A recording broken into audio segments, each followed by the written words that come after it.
नमस्कार बंधुगण, welcome back to my YouTube channel BNT education. आसंतु आज पुणी एक नुआ अपडेट समस्त शिक्षक शिक्षयित्री अभिभावक समस्त नुआ सूचना बदलिला प्रथम श्रेणी नामलेखा बयस एवं ओडिशार समस्त प्राथमिक विद्यालय खोलिबो शिशु बाटिका। आपण माने जानिछंती जेपरिकी आम राज्य ओडिशा रे जातीय शिक्षा नीति 2020 बा एनईपी 2020 ऑलरेडी लागू हो सारी। एनईपी 2020 लागू होगा परे सर्वप्रथमे विद्यालय शिक्षार ढांचारे एक बहुत बड़ परिवर्तन अणा जाइछि।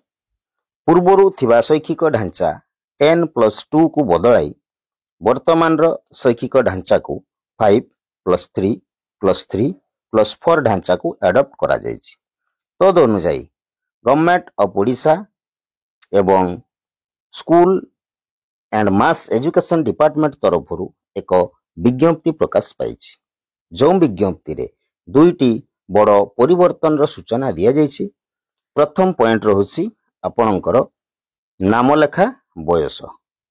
प्रथम श्रेणी रे नामलेखा बयस को परिवर्तन अणा जाइछि। पूर्वरु जेतेबेले सर्वभारतीय स्तर रे आपणकर प्रथम श्रेणी रे नामलेखा बयस 6+ थिबा बेले आम राज्य ओडिशा रे पूर्वरु प्रथम श्रेणी रे नामलेखार बयस 5+ रखा जाइथिला। किंतु एबे एनईपी 2020 लागू हैला परे स्कूल एंड मास एजुकेशन विभाग पक्षरु प्रदान करा जाइथिया विज्ञप्ति रे स्पष्ट सूचना रहिछि। देखंतु जोथिरे कि आपणकर नामलेखा बयस को सर्वभारतीय स्तर अनुसार रखा जाइछि। देखंतु एई पॉइंट को आमे स्पष्ट भाव रे लक्ष्य करले जानि परिबा। जोथिरे दिया जाइछि commencing from the academic year 2025-26 the age of the child for admission in class 1 shall be 6+ years age on 1 September that academic year.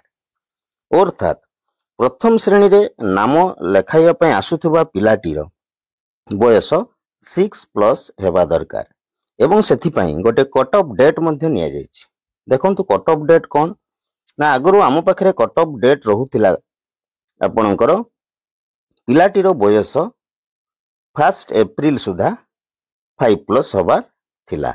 किंतु एबे एनईपी 2020 अनुसार जो कट ऑफ डेट दिया जाइछि ताहा हेउछि 1 September।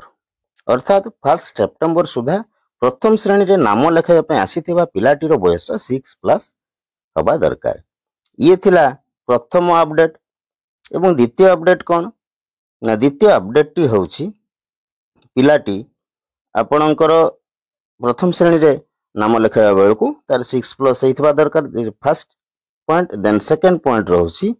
सेकंड पॉइंट को जदि हम भलो भाबरे लक्ष्य करिबा ताले देखंतु सेकंड पॉइंट रे उल्लेख करा जाइछि from the academic year 2025-26 from the academic year 2025-26 onwards all primary school will open an additional preschool class called Shishu Batika where children in the age group of 5 to 6 years will be admitted for preschool education।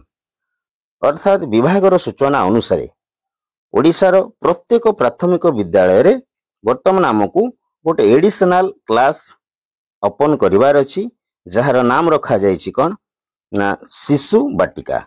एवं एथिरे को age group रो रहिछि देखंतु ए शिशु बाटिका रे आपणकर 5 वर्ष रु 6 वर्ष पर्यंत बयस थिबा पिला माने ए प्री स्कूल एजुकेशन रे भाग नेबे। तेणु ये थिला एक बड़ अपडेट जहा कि मो बीएनटी एजुकेशन तरफ आपण मानको प्रदान करा गला। दीर्घ समय धरी आपण माने मो बीएनटी एजुकेशन यूट्यूब चैनल सहित जड़ित थिबारु आपण मानको बहुत बहुत धन्यवाद। पुणी देखा हबो अन्य एक वीडियो रे। सेतबेले पर्यंत विदाय। जय जगन्नाथ। नमस्कार। धन्यवाद।